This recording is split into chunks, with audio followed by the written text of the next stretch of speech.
Welcome to அம்மா பாப்பு story time. கதை கேட்போம், கற்பனை திறனை வளர்ப்போம். ஹாய் குட்டீஸ், இன்னைக்கு நாம பார்க்க போற திருக்குறள் எது தெரியுமா? வினை வழியும் தன் வழியும் மாற்றான் வழியும் துணை வழியும் தூக்கிச் செயல். என்ன எல்லாரும் கதை கேட்க ரெடி ஆயிட்டீங்களா? சரி, கதைக்கு போலாமா? இது ஒரு நரியும் கழுதையும் பத்தின கதை தான் இது.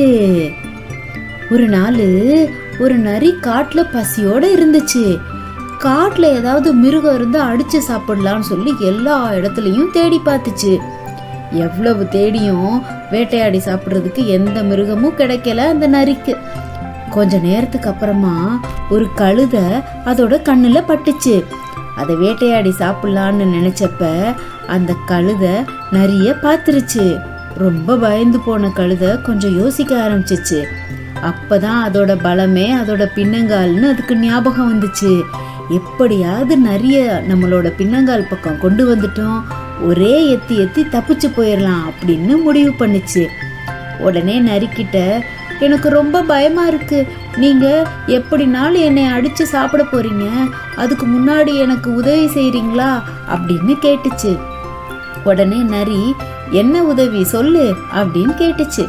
அதுக்கு கழுதை சொல்லுச்சு, நேத்து தான் குரங்கு ஜோசியர்கிட்ட எவ்வளோ நாள் நான் உயிர் வாழ்வேன்னு கேட்டேன். அதுக்கு அந்த குரங்கு ஜோசியர் சொல்லுச்சு, உன்னோட ஆயுள் ரேகை உன்னோட வால் வரைக்கும் நீண்டு இருக்கு, அதனால நீ 50 வருஷம் வாழுவ அப்படின்னு சொல்லுச்சு. ஆனா நான் இப்போ உங்ககிட்ட மாட்டிக்கிட்டேன்ல, தயவு செய்து என் வால் வரைக்கும் வந்து என்னோட ஆயுள் ரேகை இருக்கான்னு பார்த்து சொல்லுங்களேன் அப்படின்னு கேட்டுச்சு. ஒரு நிமிஷம் யோசிச்ச நரி கழுதையோட வால் பக்கத்துல வந்து ரேகை ஏதாவது தெரியுதான்னு ஒத்து பார்த்துச்சு. அதுதான் சரியான நேரம்னு நினைச்ச கழுதை ஒரே எத்திச்சு. சரியா நரியோட முகத்துல அடி விழுந்தனால நரிக்கு தலை சுத்த ஆரம்பிச்சிருச்சு. இதுதான் நேரம்னு வேகமா ஓடி ஒளிஞ்சிருச்சு கழுதை. இதத்தான் திருவள்ளுவர் என்ன சொல்லுவாரு தெரியுமா? வினை வழியும் தன் வழியும் மாற்றான் வழியும் துணை வழியும் தூக்கிச் செயல்.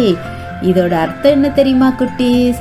செயலோட வலிமையும் தன்னோட வலிமையும் மாற்றாரோட வலிமையும் துணை செய்வாரோட வலிமையும் ஆராய்ஞ்சுதான் நம்ம ஒரு செயலை எப்பயும் செய்யணும் அப்படிங்கிறது தான் இதோட அர்த்தம். என்ன குட்டீஸ், உங்களுக்கு இந்த கதை பிடிச்சிருக்கா? சரி, அடுத்த கதையில பார்க்கலாம். பாய்.